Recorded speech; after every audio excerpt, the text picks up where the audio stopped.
Tari Eason is on the short list of my favorite defenders in the league, largely for his violent demeanor and ability to defend literally everyone.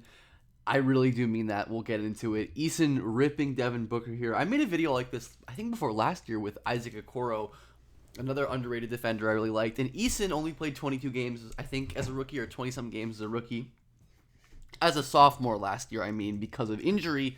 But he was one of the most dynamic perimeter defenders in the league during that time. And someone who would have pushed for an all-defense slot if he had continued that level of play throughout the season. His turnover production, his advanced metrics, all that good stuff. And Eason is a monster, 6'9", incredibly long, just an unbelievable athlete, exploding, changing directions, and blocking Tyrese Maxey in the clutch. Rockets down one with 40 seconds left.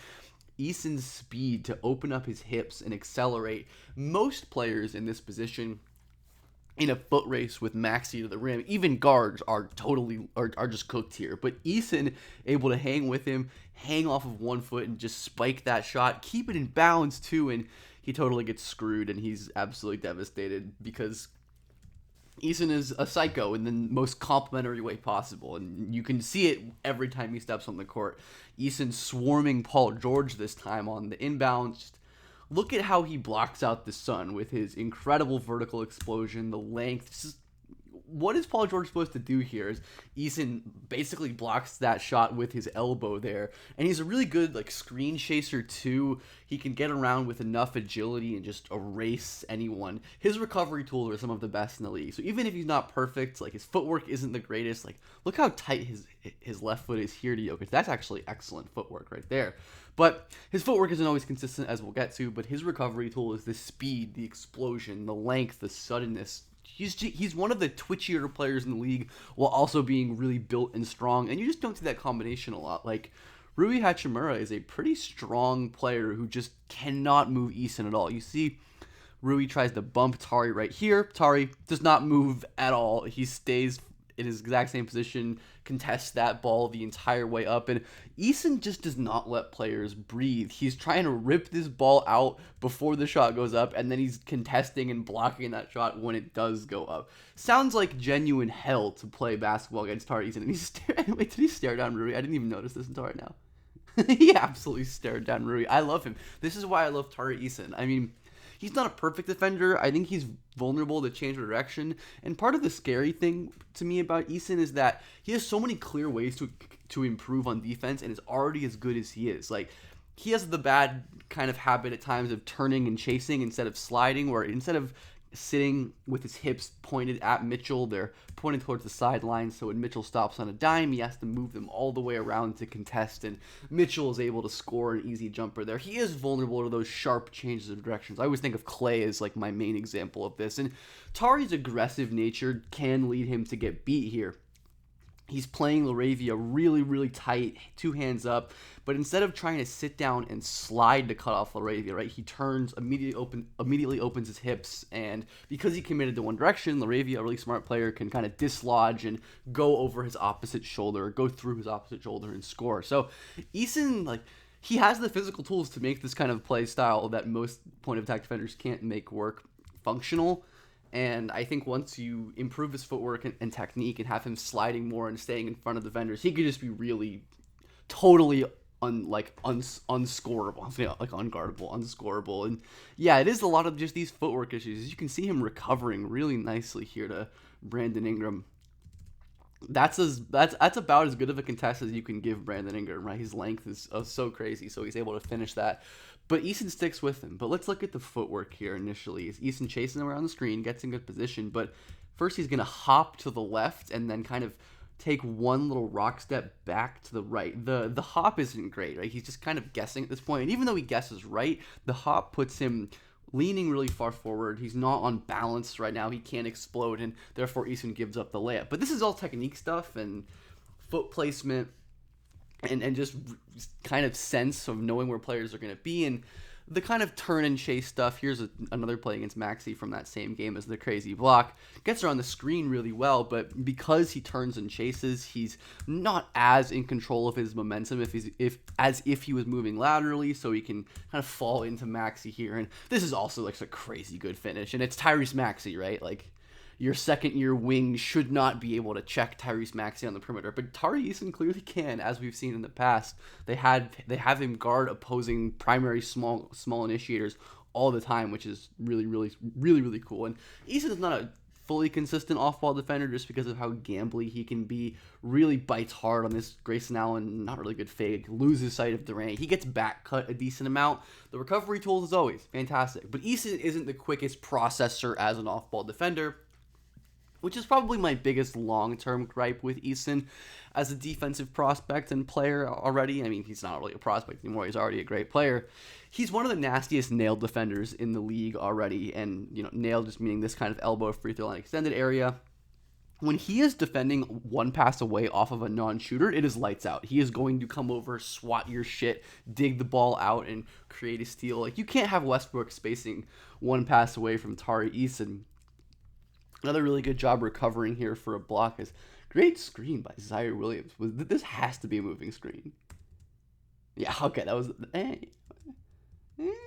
yeah, probably. But anyways, we'll give it to him. Eason just sprinting back, floating, and his elevation and the ability to hang in the air allows him to time up those shots really well and get blocks, and he is a really damn good rim protector for a wing. He's not like a primary rim protector, and that's the thing with all these like Rockets wings and forwards, is because Şengün isn't really a rim protector, there's a lot on the plates of guys like Eason and Amen Thompson and Jabari Smith to defend the rim. And though Eason is really well positioned here, he gets up, he times this perfectly. He's just not 7'2", right? Like, there's nothing he's going to do there, right? This is as good as Eason can really play this, and Brook Lopez just finishes over him easily. So, yeah, Tari's not your primary rim protector, but he provides paint protection with his post defense, too, as he is a nightmare matchup for any non-big post scorer who can't, like, shoot over him in the paint and outstrength him. Like, Kevin Durant really struggling to get position. Tari rises up, kind of knocks that shot away. He is so hard to carve out space against. I don't think that this is not the right over, but again, Eason just being a chaos wrecker, havoc defender, he'll kind of just like throw himself at the ball at times, and because his limbs flail in such a way that's so explosive and dynamic, he ends up just creating a lot of turnovers this way. Yes, he can get beat, as we've seen, but honestly, at this point, it's more good than bad. And this was the other clip I meant to have of him guarding Durant in the post. Durant is not comfortable. He has to catch it further out than he normally would, and Eason reaches over and has the length and the hand placement and all of that to turn that ball over, create a steal. So even though he's not, the most elite shot blocker in the world, he is a really, really impressive post defender, and that definitely counts for something. He's a pretty damn good shot blocker for a wing, don't get me wrong. Maybe not at the rim, but on jump shots. Like, look at him just sticking like Isaiah Joe to glue. But first, notice him again as this dig one pass away defender, and a lot of wing defenders should not help one pass away off of Isaiah Joe of all people, but Eason can get away with it because he can get back to Isaiah Joe in one two steps. That's literally 2 steps. Digging, full 2 hands at Shea, forcing the pickup, 2 steps back out at Isaiah Joe, stops, changes directions, blocks that shot. Like, he is a ruthless, violent, mean-spirited defender in all of the best ways possible that defensive players should be. Another great example here, plucking out Jaren's handle as a dig defender. You cannot dribble loosely around Tari Eason. He is going to pluck you. Shutting down Sohan here. You can see all of the plays where he makes multiple efforts to impact in some ways. It's not just like he has one stop or one block. Like, he'll guard Jeremy Sohan on the perimeter, shut his ass down, force a pass out, and Jabari gets beat by Wemby here. And actually, no, not really. Jabari doesn't get beat by Wemby. He does a good job. But Tari is just going to dig in, rip that ball out with his crazy strong hands and accurate hands, and going to create an easy transition opportunity. And Eason, like I said, man, must be so damn annoying to play against, largely because of his inbounds defense. Like, I've got a buddy, shout out Kirabella if you're watching this, who is just like the worst guy to play 2K against because he will always do this cheese after you inbound go for the steal. That is what Tari Eason does in real life, and it works because he's 6'8" and a mega athlete and with crazy instincts. Like, you really can't be lazy around Tari Eason when the possession begins. Tari misses a three here, but goes for the steal right after and ends up getting the ball back. And offense is certainly a bigger question. Like, he's a weirdly terrible finisher, but this video is about his defense. Again, missing his own shot isn't gonna, like, freak out or anything. Reads Nasir Little's intention, goes to steal this pass. Absurd instincts and range there. And it's really cool to watch him play like robber, middle of the zone type in these early offense situations, ripping Trey Murphy there, ripping. This play is so good. Like, he is legitimately a one-man wrecking crew. Let's just watch this again. Oh man, Pelicans like, oh, we got the rebound, nice. Nope, Tari runs through Najee Marshall. Rips Trey Murphy. Ball goes to Jonas. Rips Jonas. Misses the layup, and then gets his own rebound and scores again. If that's not the most Tari Eason play of all time, I don't know what it is. But yeah, Tari Eason's just really hard not to root for and not to enjoy watching, unless you're, I guess, a fan of the other team playing against him because he's just that much of a pest on the defensive end. And I feel like usually that moniker is reserved for like smaller guys like Jose Alvarado, who are pests or even Fred VanVleet to an extent, are pests in part because that's how they survive. Whereas Tari doesn't, even if he was just regular in terms of like motor and energy and stuff, he'd be a pretty solid defender, I think, just off of his athletic tools. But having the tools, his unbelievable, like, relentless motor, and just mean wiring and demeanor, along with really impressive basketball instincts, makes a guy who I think not enough people talk about as one of the league's most special young upcoming defensive players. And I can't wait to watch him this year. Is this my second Rockets video in a row? I just did Jalen Green, I think was probably the last thing I posted on this channel. So lots of Rockets love these days. They've got a lot of cool players, and I'm excited to watch them hoop in a couple days now. They just played against the Jazz tonight. I'm not going to watch preseason, but I saw some cool clips, and I'm excited to watch this team actually hoop.